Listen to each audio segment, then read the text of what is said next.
Digestion is the process by which the gastrointestinal system retrieves important nutrients for the body and chemically changes the unused food into waste.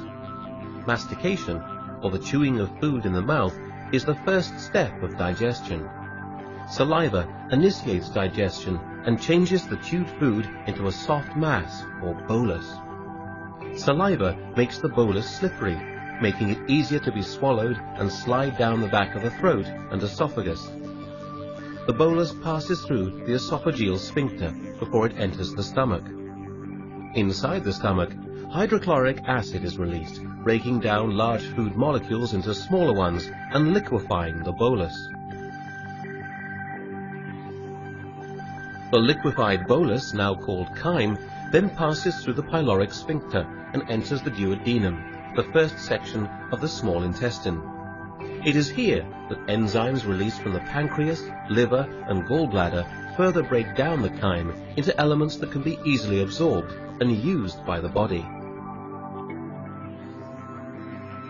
The small intestine is lined with a heavily folded inner mucosa and small finger-like projections called villi. The villi enable digested food to enter the bloodstream. It is here, in the small intestine, where all nutrients and vitamins are absorbed.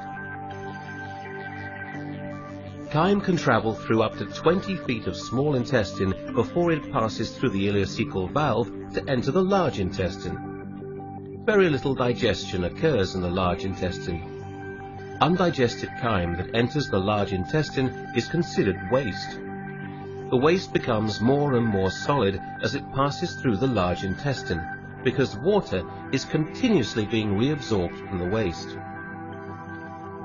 Waste collects in the rectum, or at the end of the large intestine, until the brain signals for it to be expelled from the body.